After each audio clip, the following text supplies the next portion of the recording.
Bonjour, je suis Jérôme Lecas, je suis le PDG et l'un des fondateurs de Scality. Scality, c'est une ETI française exportatrice puisqu'on fait 80% de notre chiffre d'affaires à l'étranger.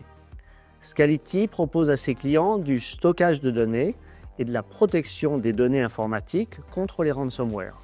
Nos clients sont essentiellement des grands groupes, des États, des opérateurs télécoms qui vont fabriquer du cloud grâce à notre logiciel, et puis aussi des PME, des PMI, des ETI qui protègent leur backup contre toutes les malveillances informatiques, en particulier contre les ransomware.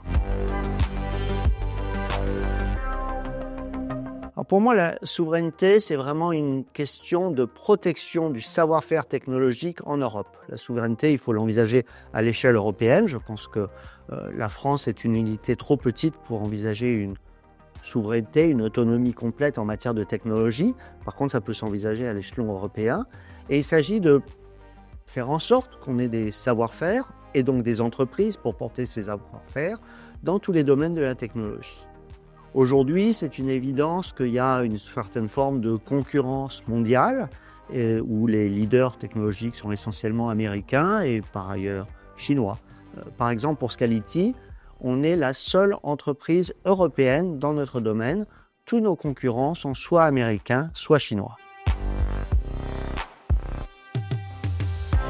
Alors, comment Scality contribue au recouvrement de la souveraineté ? Déjà, c'est d'être à la pointe, d'être un leader mondial. On est évalué par les cabinets d'analyse américains comme un leader mondial, ou un des leaders mondiaux plutôt, dans le domaine du stockage de données, aux côtés de Dell, aux côtés de NetApp, aux côtés de IBM. Donc on est évalué comme l'un des leaders mondiaux. Et je crois que c'est essentiel. Il faut que les entreprises européennes se maintiennent à un niveau maximum européen. C'est essentiel donc pour protéger les savoir-faire. C'est essentiel aussi parce que pour que les entreprises européennes continuent à se développer, il faut qu'elles puissent œuvrer dans un univers concurrentiel qui est l'univers actuel et gagner des contrats. Alors des dépendances, c'est certain qu'il y en a. Je pense qu'en particulier en matière de technologie, on ne peut pas se soustraire à toutes les dépendances. Aujourd'hui, il me semble impensable qu'on ait des microprocesseurs européens au niveau de ceux fabriqués par AMD ou Intel ou Nvidia pour tout ce qui est GPU, l'intelligence artificielle.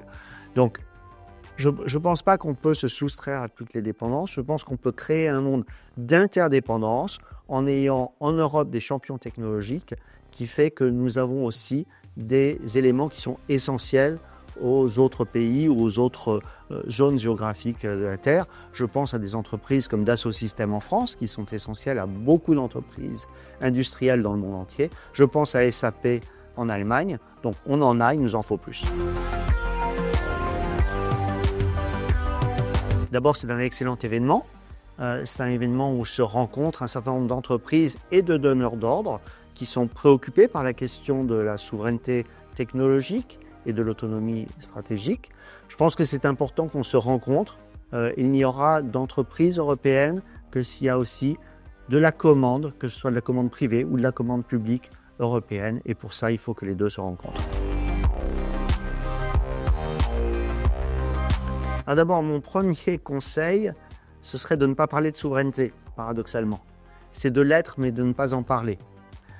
Et c'est avant tout de se hisser au top mondial en termes technologiques. Et quand je dis au terme technologique, c'est en termes d'une technologie qui résout des problèmes pour les clients. Ce n'est pas la technologie pour se faire plaisir, ce n'est pas la technologie pour la beauté technologique, même si ça peut nous faire plaisir à tous. Je suis moi-même ingénieur, mais c'est vraiment de comprendre quelles sont les problématiques qui se posent aux clients et de venir avec des réponses. Ensuite, pour réussir à l'international, il faut déjà y aller. Il faut de façon évidente parler l'anglais. Et je pense qu'il faut choisir de démarrer par des pays dont on est proche culturellement. Et ça dépend des équipes dirigeantes. Certains vont être plus proches avec des pays européens. Pour ma part, j'avais déjà vécu aux États-Unis. J'avais déjà beaucoup été au Japon. Donc, Scality, on a choisi en fait les États-Unis, la France et le Japon comme plateforme de départ. Aujourd'hui, ça reste nos trois premiers pays en termes de chiffre d'affaires.